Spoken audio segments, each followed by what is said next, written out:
حضرت امام جعفر صادق رضی اللہ تعالی عنہ فرماتے ہیں میرے بابا حضرت امام باقر رضی اللہ تعالی عنہ کی مجلس میں ایک خاتون آئی، کہنے لگی حضرت میرے علاقے میں ایک عورت کا انتقال ہوا، میں اسے غسل دے رہی تھی۔ غسل دینے کے دوران جب میں نے غور کیا تو اس کی صورت بدلتی نظر آئی، اس کی شکل و صورت بگڑتی نظر آئی۔ میں دیکھ کر حیران رہ گئی، تعجب میں پڑ گئی، سوچ میں پڑ گئی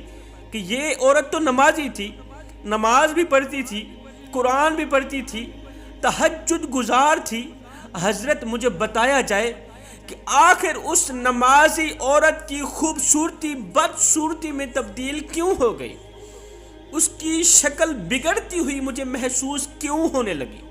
حضرت امام باقر رضی اللہ تعالی عنہ نے فرمایا اے اسلام کی مقدس شہزادی، اب تم جاؤ، کل جب آنا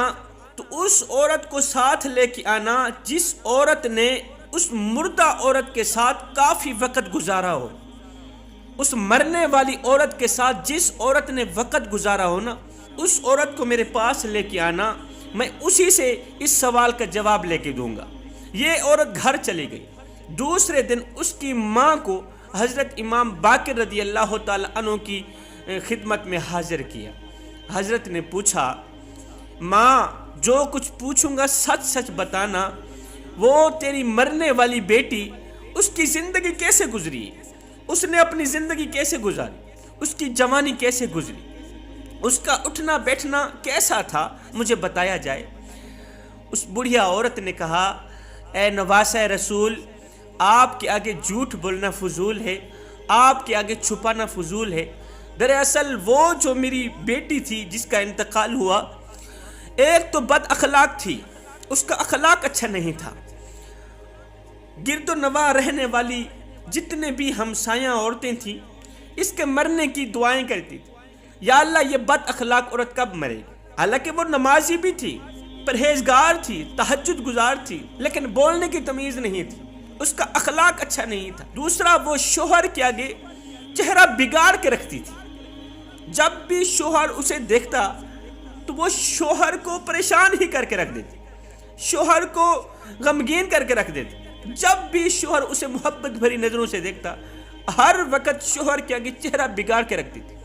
حضرت امام باقر رضی اللہ تعالی عنہ نے فرمایا اے اسلام کی مقدس شہزادیوں، فرمایا 5 عورتوں کا قیامت کے دن جنت میں جانا مشکل بن جائے گا۔ حضرت امام باقر رضی اللہ تعالی عنہ نے ان عورتوں کو مخاطب کر کے فرمایا قیامت کے دن 5 عورتوں کا جنت میں جانا مشکل بن جائے گا۔ پوچھا گیا، حضرت وہ 5 بدبخت عورتیں کون کون سی ہیں، یا وہ 5 کام کون کون سے جن کے کرنے سے جنت میں جانا مشکل بن جائے گا؟ حضرت امام باقر رضی اللہ تعالیٰ عنہ فرمایا ایسی عورت جو اپنے شوہر کی نیکیوں کا انکار کرے، جو اپنے شوہر کی اچھائیوں کا انکار کرے، اپنے شوہر کے تمام احسانات کا انکار کرے۔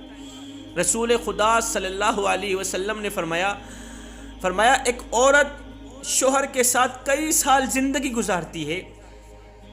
ایک اچھا شوہر اپنی بیوی پر ہزاروں نعمتیں لٹاتا ہے،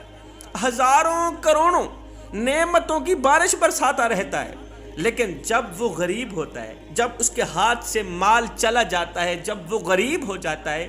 پھر یہی اس کی بیوی اسے یہ کہتی نظر آ رہی ہوتی ہے کہ آپ میں کبھی بھی مجھے کوئی اچھائی نظر نہیں آئی۔ ایک اچھے شوہر کو یہ جملہ کہنا، یہ لفظ کہنا، جب وہ امیر تھا تو ہزاروں نعمتوں کی بارشیں برساتا، ہزاروں نعمتیں لٹاتا تھا، اب جب وہ غریب ہوا، غربت کا شکار ہوا، تو بیوی یہ کہتی ہوئی نظر آ رہی ہے، آپ میں نے کبھی بھی کوئی اچھائی نہیں دیکھی۔ رسول خدا صلی اللہ علیہ وسلم فرماتے ہیں یہ جو جملہ ہے نا، یہ نیکیوں کو، نمازوں کو، روزے کو، حج کو، زکوٰۃ کو، سجدوں کو، تہجد کو، تمام نیکیوں کو اس طرح کھاتا ہے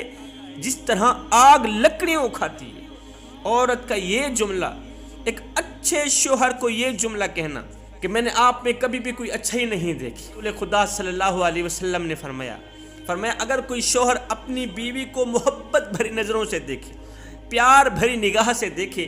تو آگے بیوی نہ مسکرائے، الٹا اس طرح چہرہ بگاڑ کے شوہر کو دیکھے کہ الٹا شوہر کو پریشان کر دے،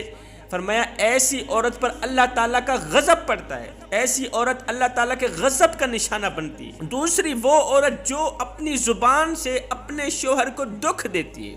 تکلیف دیتی ہے، یہ وہ بدبخت عورت ہے جس کے بارے میں رسول اللہ صلی اللہ علیہ وسلم نے فرمایا باتوں باتوں پہ شوہر کو دکھ دینے والی عورت کی نہ تو نماز قبول ہوتی ہے، نہ تو کوئی روزہ قبول ہوتا ہے، یہ اس وقت تک جب تک یہ اپنے شوہر کو راضی نہیں کرتی۔ رسول خدا صلی اللہ علیہ وسلم نے فرمایا معراج کی رات میں نے جہنم میں جھانک کر کے دیکھا، ایک عورت کو دردناک عذاب دیا جا رہا تھا، ایک عورت عذاب میں مبتلا تھی۔ وہ عذاب کس طرح کا تھا؟ لوہے کی کینچی سے، آگ کا جلتا ہوا لوہا تھا، آگ کی کینچی سے اس کی زبان کو کاٹا جا رہا تھا، آگ کی کینچی سے، لوہے کی آگ کی کینچی سے اس کی زبان کو کاٹا جا رہا تھا۔ جہنمی لوگوں کا کھانا بھی آگ، جب ان کو بھوک لگے گی ان کے سامنے کھانا رکھ دیا جائے گا، یہ کھانا بھی آگ کا ہوگا۔ جب ان لوگوں کو پیاس لگے ان کے سامنے پانی رکھا جائے گا، یہ پانی بھی آگ کا ہوگا، ان کا کھانا بھی آگ کا، ان کا پینا بھی آگ کا۔ رسول خدا صلی اللہ علیہ وسلم فرماتے ہیں میں نے حضرت جبریل سے پوچھا، جبریل آخر اس عورت کو اتنا دردناک عذاب کیوں دیا جا رہا ہے؟ تو حضرت جبریل نے عرض کی، یا رسول اللہ یہ وہ بدبخت عورت ہے جو اپنے شوہر کو اسی زبان سے دکھ دیتی تھی، درد دیتی تھی، تکلیف دیتی تھی، ایسا جملہ بار بار بولتی تھی جو شوہر کی تکلیف کا باعث بنتا۔ فرماتے ہیں تیسری وہ عورت جو زیب و زینت کر کے بن سمر کر شوہر کی اجازت کے بغیر گھر سے باہر نکلتی ہے، غیر محرم مردوں کے سامنے جاتی ہے، اپنا چہرہ دکھاتی ہے، خوبصورتی دکھاتی ہے۔